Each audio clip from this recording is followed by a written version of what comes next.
Hello दोस्तों, नमस्कार। आपका स्वागत है आपके YouTube चैनल सैनिक एकेडमी पर। मैं रावत सर आज आप लोगों के समक्ष मैं 10 महत्वपूर्ण प्रश्न श्रृंखला लेकर आया हूं, जो आपके आगामी एग्जाम के दृष्टि से बहुत ही कह सकते हैं महत्वपूर्ण है। यहाँ से 1 से 2 क्वेश्चन निश्चित तौर पर पूछ ही लिए जाते हैं और ये 10 क्वेश्चन नहीं है, लगभग 40 से 50 क्वेश्चन के बराबर है। क्यों? क्योंकि इसमें सब लगभग ध्यान से देखेंगे सब नहीं वाला ही क्वेश्चन है। जो 10 क्वेश्चन है सब 10 क्वेश्चन नहीं वाला, यानी एक क्वेश्चन आपका लगभग 4 से 5 क्वेश्चन के बराबर है। क्योंकि इसमें नहीं वाला है तो 3 तो सही होगा, एक गड़बड़ होगा और इस अकॉर्डिंग आपका लगभग 4 से 5 क्वेश्चन आपका तैयार होता चला जाएगा। और जो ये प्रश्न श्रृंखला होगा बहुत ही महत्वपूर्ण होगा। आप लोग वीडियो में लास्ट तक बने रहिए। वीडियो को लाइक शेयर ज़रूर कर दिया करिए अपने साथ मित्र यार जो भी तैयारी कर रहे हैं, ताकि उनके यहाँ तक भी पहुँचे और वो लोग भी देखकर जो अपना लक्ष्य बनाए हैं उसको पा सकें। तो आइए हम आपका समय ज़्यादा न लेते हुए आज के पहले क्वेश्चन पे चलते हैं। जो आज का पहला क्वेश्चन है, कह रहा है गदर पार्टी की स्थापना। गदर पार्टी की स्थापना ये जानते रहेंगे 1913 में लाला हरदयाल द्वारा फ्रांसिस्को में किया गया था। कहाँ किया था? सैन फ्रांसिस्को में किया गया था 1913 में। तो ये आपका राइट आंसर है। दूसरा ऑप्शन है आर्य समाज की स्थापना। यही क्वेश्चन आपका प्रश्न के अकॉर्डिंग यही क्वेश्चन क्या है? सही नहीं है, क्योंकि आर्य समाज की स्थापना होती है 1875 में। कब होती है? 1875 में स्वामी दयानंद सरस्वती द्वारा। और ये जो 1857 दिया है तो 1857 में ये आपको पता होगा कि यहाँ रामकृष्ण मिशन की स्थापना किसकी होती है? रामकृष्ण मिशन की स्थापना होती है। और ये किसके द्वारा किया जाता है? तो ये जानते रहेंगे स्वामी विवेकानंद द्वारा। किसके द्वारा किया जाता है? स्वामी विवेकानंद द्वारा जो ये किया जाता है। तो एक क्वेश्चन आपका क्लियर हो गया, ठीक है। यानी राइट आंसर आपका क्या, राइट ऑप्शन क्या होगा? Option number B. क्या होगा? ऑप्शन नंबर बी, यही आपका सही आंसर होगा। ऑप्शन नंबर सी हम देख लेते हैं। ब्रह्म समाज की स्थापना 1828 में राजा राम मोहन राय द्वारा जो है किया गया। समझ में आया? ब्रह्म समाज की स्थापना किसके द्वारा? राजा राम मोहन राय द्वारा किया गया। कब किया गया? 1828 में। एशियाटिक सोसाइटी की स्थापना 1784 में विलियम जोन्स द्वारा किया गया। ये लगभग चारों ऑप्शन आपका क्लियर हो गया। आइए हम अगले प्रश्न नंबर 2 पे चलते हैं, जो हमारा दूसरा प्रश्न है। ध्यानपूर्वक देखिए। दूसरा प्रश्न कर रहा है कि भगत सिंह को फांसी। भगत सिंह को फांसी ये आप लोग जानते रहेंगे। भगत सिंह को फांसी जीसी हिल्टन जो जज था, जीसी हिल्टन द्वारा दिया गया था। और ये जानते रहेंगे आप लोग 23 मार्च। कब दिया गया था? 23 मार्च 1931। 23 मार्च 1931 को, ठीक है। कहाँ दिया गया था? ये भी आप लोग जानते रहेंगे, लाहौर जेल में। किस जेल में? लाहौर जेल में। किस जेल में? लाहौर, ठीक है। ये आप लोग नोट करते जाएंगे, लाहौर जेल में दिया गया था। इनके साथ कौन कौन थे? एक आपके क्रांतिकारी थे राजगुरु। कौन थे? राजगुरु थे। कौन थे? राजगुरु। और दूसरे थे आपके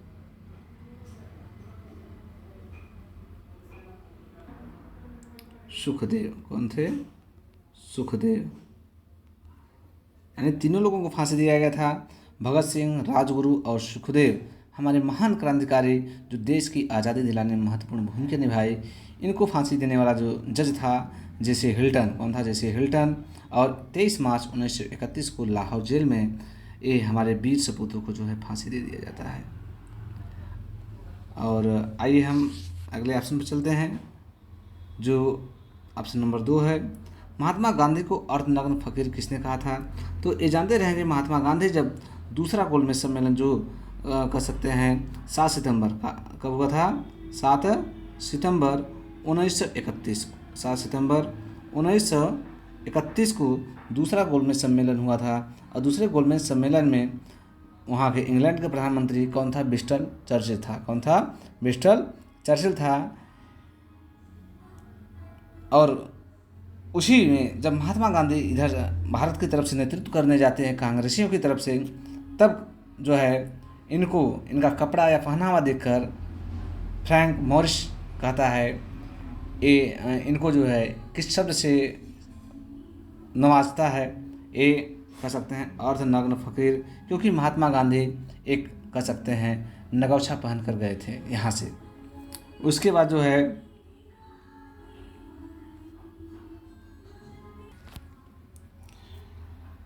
उसके बाद देखिए ऑप्शन नंबर हम लोग देखेंगे सी, दिल्ली षड्यंत्र की मुखबिरी। तो जानते हैं कि जो दिल्ली षड्यंत्र केस हुआ था, लॉर्ड हार्डिंग द्वितीय उसमें आया था, ठीक है। दिल्ली षड्यंत्र केस की मुखबिरी हंसराज, जो ऑप्शन यहाँ दिया गया है ये जानते रहेंगे हंसराज नहीं था, ठीक है, क्योंकि आप लोग को बताया गया था हंसराज जलियांवाले बाग हत्याकांड, जलियांवाले बाग हत्याकांड के दौरान, इसका आप लोग स्क्रीनशॉट लेते जाएंगे, ठीक है। ये जलियांवाला बाग हत्याकांड में कह सकते हैं मुखबिरी किया था। मुखबिरी मतलब कह सकते हैं कि चमचागिरी, एक तरह से चमचागिरी। जनरल डायर को सूचना देने वाला कौन था? तो हंसराज था। यहाँ दिल्ली षड्यंत्र केस की मुखबिरी की बात आती है या सरकारी गवाह की बात आती है तो कौन था? ये आप लोग जानते रहेंगे दीनानाथ। कौन था? दीनानाथ। कौन था? दीनानाथ था। तो यानी ये ऑप्शन नंबर सी आपका राइट आंसर है। ऑप्शन नंबर सी आपका राइट आंसर है कि नहीं सही है। तो नहीं सही है। अभी हंसराज का भी पता चल गया, ये जलियांवाला बाग हत्याकांड का जो है मुखबिरी किया था। दीनानाथ सरकारी गवाह बने थे दिल्ली षड्यंत्र केस का। और तीनों गोलमेज सम्मेलन में भाग लेने वाले व्यक्ति थे, ये आपको पता होना चाहिए। तीनों गोलमेज सम्मेलन में भाग लेने वाले थे, भारत की तरफ से एकमात्र थे डॉक्टर भीमराव अंबेडकर। कौन थे? डॉक्टर भीमराव अंबेडकर थे। ठीक है, आइए हम चलते हैं आज के तीसरे क्वेश्चन पे। जो आज का तीसरा क्वेश्चन है, कह रहा है कि निम्न में से कौन सा विकल्प सही नहीं है। निम्न में से कौन सा विकल्प सही नहीं है? ध्यान से देखिए, बांटो और छोड़ो का नारा लाहौर अधिवेशन दिया गया। ठीक है, बांटो और छोड़ो यही आपका कह सकते हैं गड़बड़ है, क्योंकि बांटो और छोड़ो का नारा जो है ये लाहौर अधिवेशन में नहीं दिया गया था, ये दिया गया था कराची अधिवेशन 1943 में। कब दिया गया था ये जानते रहेंगे, कराची अधिवेशन, कराची ये जानते रहेंगे कराची अधिवेशन 1943 में ये दिया गया था। यही आपका राइट आंसर है कि सही नहीं है। और बाकी लगभग सभी सही हैं। जैसे हिंद स्वराज के लेखक महात्मा गांधी, ये जानते रहेंगे जो हिंद स्वराज के लेखक थे कौन थे? महात्मा गांधी थे। कौन थे? महात्मा गांधी थे। और ये जानते रहेंगे ये कब किए थे? तो ये इंग्लैंड से दक्षिण अफ्रीका, जब इंग्लैंड से दक्षिण अफ्रीका का दौरा कर रहे थे यानी जा रहे थे, तब इन्होंने हिंद स्वराज की रचना की। कब किया? 1909 में। कब किया था? 1909 में किया था। ठीक है, ये क्लियर हो गया। और किस भाषा में किया था? तो ये आप लोग जानते हैं गुजराती भाषा, गुजराती भाषा में हिंद स्वराज की रचना की। कब किया? 1909 में किए थे। ठीक है, और कौन सी यात्रा? तो ये जानते रहेंगे इंग्लैंड से अफ्रीका की यात्रा के दौरान। एक क्लियर हो गया। आइए हम चलते हैं नेक्स्ट पॉइंट, मतलब कह सकते हैं ऑप्शन नंबर सी,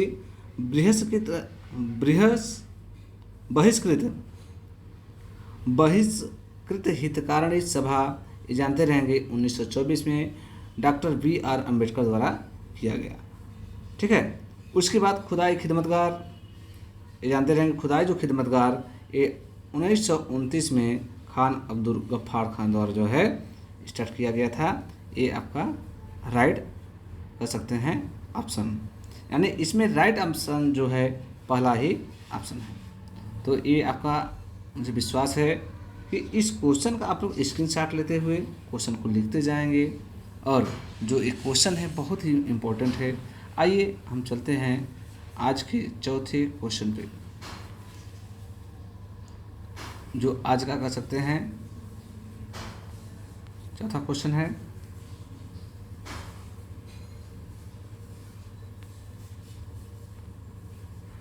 ये भी देखिए, निम्न में से कौन सा विकल्प सही नहीं है। अब ध्यान से देखिए, नमक सत्याग्रह बहुत ही इम्पोर्टेंट है। नमक सत्याग्रह देखिए, टाइप होने में थोड़ा सा गलती हो गया है, यहाँ 1930 है। तो नमक सत्याग्रह ये 12 मार्च 1930 को हुआ था। 12 मार्च 1930 को महात्मा गांधी ने लगभग 79 समर्थकों के साथ 1930 में, ये कहाँ से, साबरमती से डांडी, जो लगभग 24 दिन तक यात्रा होती है। कितने दिन तक? 24 दिन तक यात्रा होती है। और ये 6 अप्रैल, कब? 6 अप्रैल, ये जानते रहेंगे, 6 अप्रैल 1930 को पहुंचकर डांडी नमक कानून तोड़ा। और सुभाष चंद्र बोस ने नमक कानून इस सत्याग्रह को नेपोलियन के एल्बा से पेरिस की यात्रा का तुलना किया था। बहुत ही इम्पोर्टेंट है। जो सुभाष चंद्र बोस थे, जो महात्मा गांधी ने साबरमती से डांडी मार्च किया, साबरमती से डांडी आकर नमक कानून तोड़ते हैं। कितने? 79 समर्थकों के साथ। लगभग ये 322 किलोमीटर की दूरी थी। ये जानते रहे कितना किलोमीटर की? 322 किलोमीटर, 322 किमी, ठीक है, 322 किमी। 24 दिन की यात्रा। 6 अप्रैल 1930 को डांडी पहुंचकर नमक कानून तोड़ा। और ये जानते रहेंगे, सभी ने अवज्ञा आंदोलन की शुरुआत भी यहीं से किए थे। और सुभाष चंद्र जो बोस थे, महात्मा गांधी के नमक सत्याग्रह की जो तुलना किए थे, ये नेपोलियन के एल्बा से पेरिस की यात्रा जो था उससे जो है किए थे। ये क्लियर हो गया। उसके बाद इम्पोर्टेंट, बहुत ही इम्पोर्टेंट है, डांडी यात्रा के दौरान कमला देवी, जानते रहेंगे कौन थी? कमला देवी कौन थी? कमला देवी चट्टोपाध्याय ने गांधी को आंदोलन में केवल पुरुषों तक सीमित न रखने के लिए राजी किया था। यानी नमक सत्याग्रह में कुछ महिलाओं ने भी भाग लिया था। और सलाह किसने दिया था? एक महिला थी, कमला देवी चट्टोपाध्याय। इसको आप लोग ज़रूर अच्छे से तैयार कर लेंगे, ठीक है। ये बहुत ही इम्पोर्टेंट फैक्ट है, तो फैक्ट को देखना हमें ज़रूरी होता है। इसका बहुत ज़्यादा हम डिटेल नहीं जा रहे हैं, लेकिन जो कुछ इम्पोर्टेंट क्वेश्चन बनने का संभावना रहता है वहाँ पे आपको डिटेल दे दिया जाता है। उसके बाद ऑप्शन नंबर 2 हम लोग देखेंगे। जो ऑप्शन नंबर 2 है, बिना ताज का बादशाह। ये जानते रहेंगे, जो बिना ताज का बादशाह, ये सुरेंद्र नाथ बनर्जी, ठीक है, सुरेंद्र नाथ बनर्जी की, न कि भीमेश चंद्र बनर्जी को नहीं दिया जाता है। इस सुरेंद्र नाथ बनर्जी को बिना ताज का बादशाह भी कहा जाता है। ऑप्शन नंबर सी देखिए, यहाँ देखिए एक गलत थोड़ा सा लिखा गया है। जो गोरखा है, गोरखे हैं, एक गोखले जी हैं, गलत मिस प्रिंट हो गया है। ये कौन है? गोखले जी। कौन है? गोखले के आध्यात्मिक गुरु यमजी रनाडे। हाँ, राइट आंसर, क्योंकि आपका जो है ये क्लियर हो गया कि सुरेंद्र नाथ बनर्जी, यानी जो 4 का राइट आंसर होगा बिना ताज का बादशाह, यही आपका ऑप्शन सही है। यानी सी भी ऑप्शन आपका क्लियर है कि जो गोखले के आध्यात्मिक गुरु कौन थे? तो यमजी रानाडे। कौन थे? यमजी रानाडे।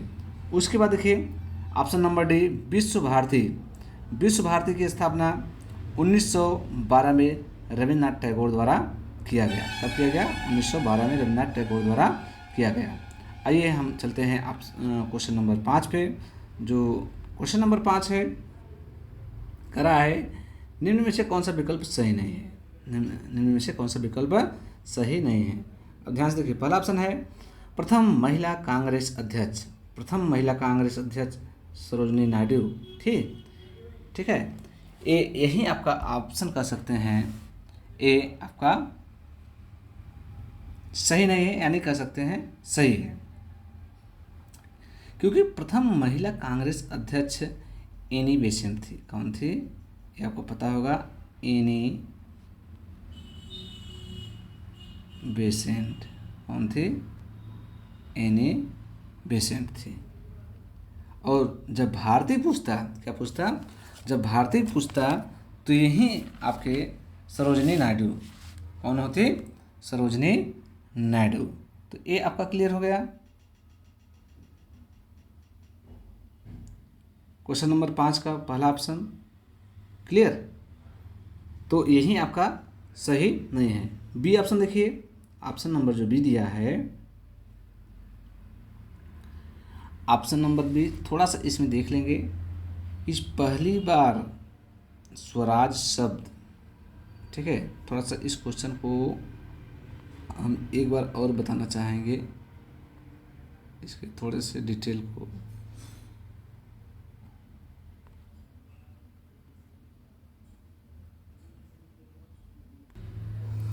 चलिए क्वेश्चन नंबर 5 को थोड़ा सा एक बार हम फिर देखते हैं।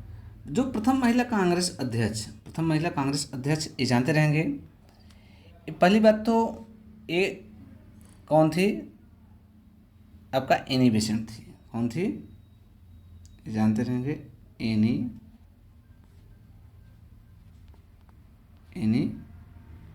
बेसेंट। कौन थी? एनी बेसेंट थी। कौन थी? एनी बेसेंट थी। ये जानते रहेंगे 1917 में जो 32वां अधिवेशन था, 1917 में 32वां अधिवेशन कोलकाता का, इसकी अध्यक्षता एनी बेसेंट द्वारा किया गया था। ये पहली महिला अध्यक्ष थी। ये पहली महिला अध्यक्ष थी, ये आप लोग जानते रहेंगे, ठीक है। वहीं जो सरोजिनी नायडू थी, सरोजिनी नायडू, ये 40वां अधिवेशन था। कौन सा? 40वां अधिवेशन 1925 जो कानपुर में हुआ था। और ये प्रथम भारतीय महिला बनी, यानी कांग्रेस की अध्यक्ष बनने वाली प्रथम भारतीय महिला की बात करें तो इस सरोजिनी नायडू थी। और प्रथम महिला की बात करें तो एनी बेसेंट थी। कौन थी? Annie Besant. तो एनी बेसेंट 32वें अधिवेशन 1917 में, कहाँ? कोलकाता में। और वहीं सरोजिनी नायडू 40वां अधिवेशन 1925 कानपुर, कहाँ? कानपुर। ये प्रथम भारतीय महिला बनी। तो ये ऑप्शन क्लियर हो गया। आइए हम चलते हैं ऑप्शन नंबर सी। जो ऑप्शन नंबर सी है, पहली बार वंदे मातरम 1996 कोलकाता अधिवेशन में गाया गया। राइट आंसर है। पहली बार जो है वंदे मातरम, ये जानते रहेंगे 1906 में क्या है? पहली बार वंदे मातरम है ना। हाँ, ऑप्शन नंबर देखिए बी छूट गया, थोड़ा सा हम लोग देख लेंगे।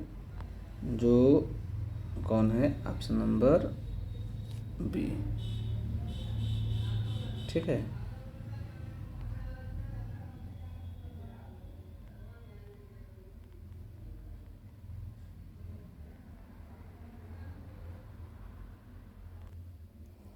ऑप्शन नंबर बी छूट गया था, थोड़ा सा देखेंगे।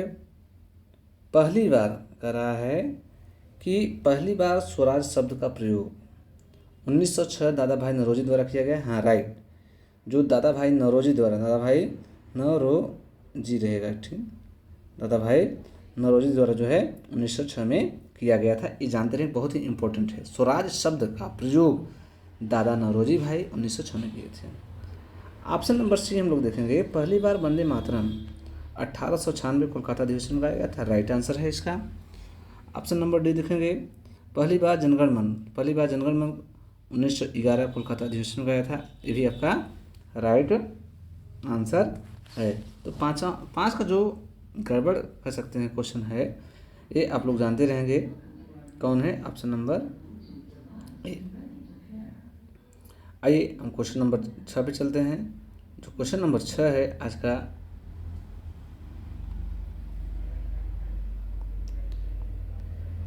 निम्न में से कौन सा विकल्प सही नहीं है? निम्न में से कौन सा विकल्प सही नहीं है? तो पहला ऑप्शन है काकोरी कांड। जो काकोरी कांड 9 अगस्त 1925 को हुआ था। ये राइट है कि 9 अगस्त 1925 को काकोरी कांड हुआ था। 9 अगस्त 1925 को काकोरी कांड हुआ था। जो सहारनपुर से लखनऊ 8 डाउन ट्रेन, जो वर्तमान में इसका नाम है Kakori train action, Kakori train action. तो राइट आंसर कर सकते हैं। सही आप जो सही है, तो ऑप्शन नंबर ए सही है, क्योंकि इसमें सही नहीं पूछ रहा है। और उसके बाद हम लोग देखेंगे option number 2, white man commission. White man commission, देखिए यहाँ थोड़ा सा गड़बड़ लिखा गया है। वाइट मैन कमीशन 3 फरवरी 1928 को भरा था, राइट। ये कहाँ आया था? मुंबई आया था। ये आपको लोग पता होना चाहिए, कहाँ आया था? मुंबई आया था वाइट मैन कमीशन 3 फरवरी 1928 को। प्रथम जो गोलमेज सम्मेलन 12 नवंबर 1930 को हुआ था। तो प्रथम गोलमेज सम्मेलन, ये जानते रहेंगे, राइट आंसर है कि 12 नवंबर 1930 को हुआ था। ऑप्शन नंबर डी देखेंगे, हिंदू विधवा पुनर्विवाह, ये 1829 में लॉर्ड विलियम बेंटिंग। तो ये जानते रहेंगे, हिंदू पुनर्विवाह लॉर्ड कैनिंग के समय हुआ था, और कब हुआ था? ये जानते रहेंगे 1856 में। 1856 में लॉर्ड कैनिंग के समय जो वायसराय था, कौन था? लॉर्ड कैनिंग था। उसी के समय हिंदू विधवा पुनर्विवाह अधिनियम ये लाया गया। तो ये क्वेश्चन नंबर 6 आपका क्लियर हो गया। यानी कौन ऑप्शन नहीं सही है? तो ऑप्शन नंबर ये आपका डी। आइए हम क्वेश्चन नंबर 7 पे चलते हैं, जो आज का क्वेश्चन नंबर 7वां है, बहुत ही इम्पोर्टेंट है। देखिए, कंफ्यूज करने वाले सभी क्वेश्चन हैं। आज़ाद हिंद फौज की स्थापना 1942 में सुभाष चंद्र बोस ने किया था। तो आज़ाद हिंद फौज की स्थापना ये जानते रहेंगे, सुभाष चंद्र बोस नहीं किए थे, ये किए थे रास बिहारी बोस। कौन किए थे? रास बिहारी। कौन किए थे? रास बिहारी बोस किए थे 1942 में, राइट है। और वहीं आज़ाद हिंद सरकार की अगर बात करें, आज़ाद हिंद सरकार की बात करें, तो ये जानते रहेंगे, ये इसका सुभाष चंद्र बोस 1943 में किए थे। कब किए थे? यानी एक क्वेश्चन आपका 2 क्वेश्चन के बराबर। आज़ाद हिंद फौज की स्थापना 1942 में रास बिहारी बोस द्वारा किया गया था। और इसमें बच्चे लगभग कन्फ्यूज हो जाते हैं कि सुभाष चंद्र बोस ने किए थे। यहाँ कन्फ्यूज आपको नहीं होना है, एकदम कतई नहीं होना है।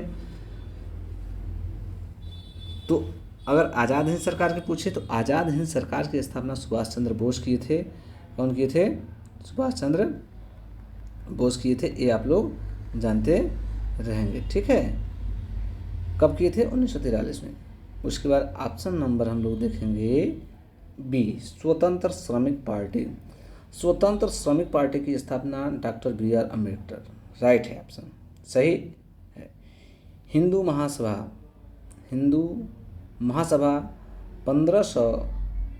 1915 में मदन मोहन मालवीय द्वारा किया गया। तो ये भी आपका राइट आंसर है, राइट आंसर है। और स्वतंत्र श्रमिक पार्टी की स्थापना ये जानते रहेंगे 1936 में किया गया था। कब किया गया था? 1900 डेटा जो है आप लोग क्लियर रखिएगा। तो स्वतंत्र श्रमिक पार्टी की स्थापना 1936 में doctor BR Ambedkar.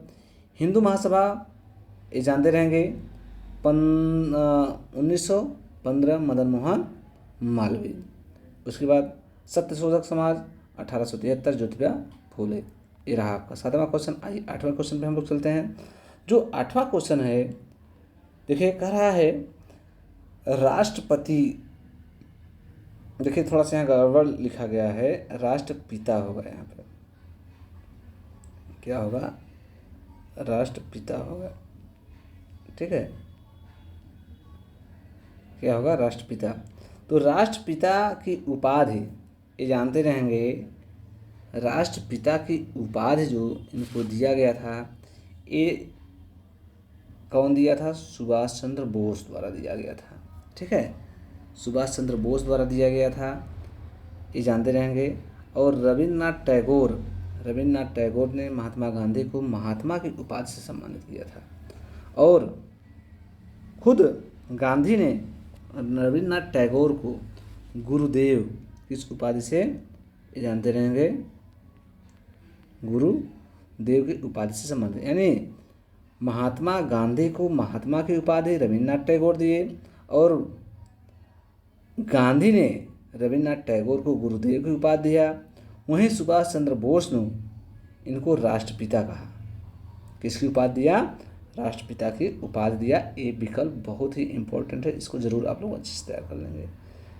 Option number B, राजा की उपाधि, तो राजा की उपाधि जानते रहेंगे राजा राम मोहन राय को। राजा राम मोहन, जो मोहन राय थे, राजा राम मोहन राय, उनको राजा की उपाधि अकबर द्वितीय ने दिया था। कौन दिया था?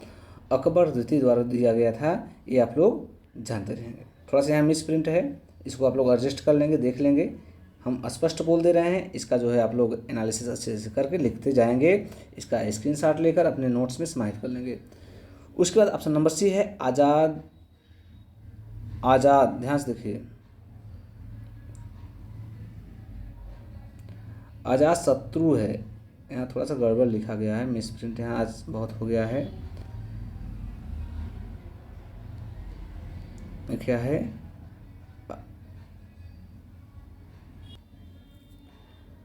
आजाद नहीं, देखिए यहाँ है अजात शत्रु, ठीक है। जो अजात शत्रु की उपाधि, ये जानते रहेंगे, अजात शत्रु की उपाधि या देश रत्न की उपाधि किनको दिया गया था? तो राजेंद्र प्रसाद, जो भारत के प्रथम राष्ट्रपति थे, इनको अजात शत्रु, और कह सकते हैं कि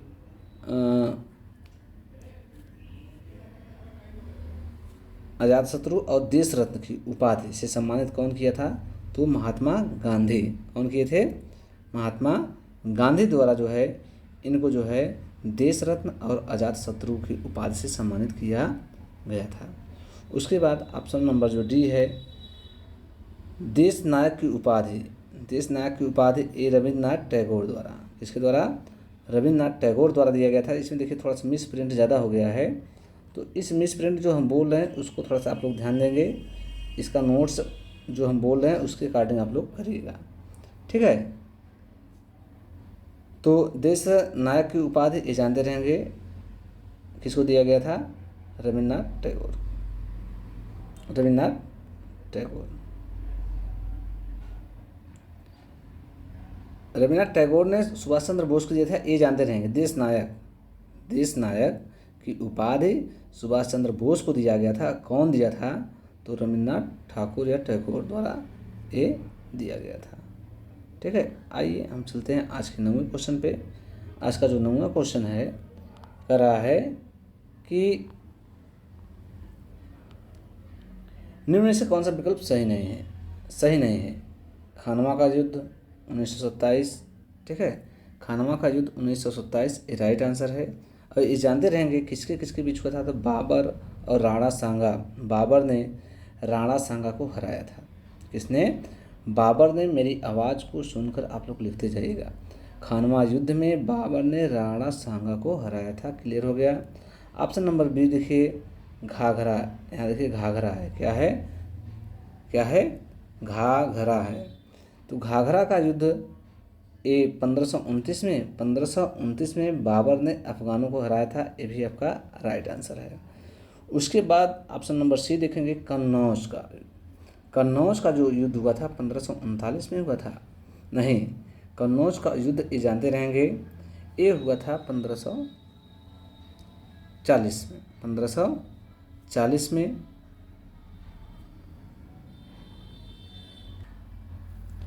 तो जो कन्नौज का युद्ध हुआ था यही आपका सही नहीं है, क्योंकि कन्नौज का जो युद्ध हुआ था ये आप लोग जानते रहेंगे 1540 में शेर शाह ने हुमायूं को हराया था, ठीक है। किसने? ये जानते रहिएगा, जो शेर शाह था। कौन था? शेर शाह था। शेर शाह था, किसको हराया था? हुमायूं को हराया था। ये आपका क्लियर हो गया। उसके बाद 1540 में ये जानते रहेंगे, 1540 में चौसा का युद्ध हुआ था। 1540 में कौन सा युद्ध हुआ था? चौसा का युद्ध हुआ था 1540 में, सॉरी 1539 में, जो दिया है ऑप्शन 1539 में, क्योंकि कन्नौज का युद्ध 1540 में हुआ था। शेर शाह ने किसको हराया था? हुमायूं को हराया था। और जो 1539 दिया है तो 1539 में चौसा युद्ध हुआ था। जानते हैं कौन सा युद्ध हुआ था? चौसा का युद्ध हुआ था, जिसमें शेर शाह ने हुमायूं को हराया था। प्लासी का युद्ध ये जानते रहेंगे। प्लासी का युद्ध ये हुआ था 1757 में। कब हुआ था? 1757 में। अंग्रेज़ों ने सिराजुद्दौला को हराया था। प्लासी के युद्ध में अंग्रेज़ों ने किसको हराया था? सिराजुद्दौला को हराया था। ठीक, ये आपका यहाँ क्वेश्चन नंबर 9 समाप्त हुआ। आइए हम चलते हैं आज का लास्ट क्वेश्चन जो है क्वेश्चन नंबर 10। क्वेश्चन नंबर 10 कह रहा है सत्यार्थ प्रकाश। सत्यार्थ प्रकाश जो था ये किसका था? तो दयानंद सरस्वती का। सत्यार्थ प्रकाश ये जानते रहेंगे किसका था? दयानंद सरस्वती। ये आपका राइट। अनहैप्पी इंडिया, लाला, देखिए यहाँ थोड़ा सा मिस हुआ है, लाला लाजपत राय। ठीक है, लाला लाजपत राय द्वारा जो है किया गया था अनहैप्पी इंडिया, मतलब ये पुस्तक ही इनके जो है लेखक। उसके बाद हिंद स्वराज। हिंद स्वराज ये जानते रहेंगे, अभी आपको बताया गया है हिंद स्वराज ये महात्मा गांधी का था, जो इंग्लैंड से दक्षिण अफ्रीका की यात्रा का दौरा कर रहे थे, उसी समय लिखे थे। किस भाषा में? तो गुजराती भाषा में लिखा गया था हिंद स्वराज। तो ये चित्तरंजन दास का नहीं है, इसका चित्तरंजन दास का नहीं है। चित्तरंजन दास ये जानते रहेंगे इंडिया फॉर इंडियंस। ठीक है, इनकी एक पुस्तक थी इंडिया फॉर इंडियंस। मेरे आवाज़ से आप लोग जरूर लिख लीजिएगा उसको इंडिया फॉर इंडियंस। ठीक है, और लास्ट ऑप्शन जो है सोम प्रकाश। सोम प्रकाश ये जानते रहेंगे ईश्वर चंद्र विद्यासागर। ईश्वर चंद्र विद्यासागर ने सोम प्रकाश पत्रिका के संपादक थे। ये आपका क्वेश्चन नंबर 10 यहाँ समाप्त हुआ। मुझे विश्वास है कि वीडियो आपको अच्छा लगा होगा, और जो भी प्रश्न था बहुत ही ढूंढ के बहुत चूज करके बनाया गया था, जो लगभग बार बार कम्पिटिटिव एग्ज़ाम में पूछ ही लिए जाते हैं। तो आप लोग वीडियो को शेयर ज़रूर कर दीजिएगा आपके जो भाई बंधु जो तैयारी कर रहे हैं, ताकि उनको भी यहाँ से कुछ लाभ हो सके। तो आज का सेशन हम यहीं समाप्त करते हैं। बहुत बहुत धन्यवाद।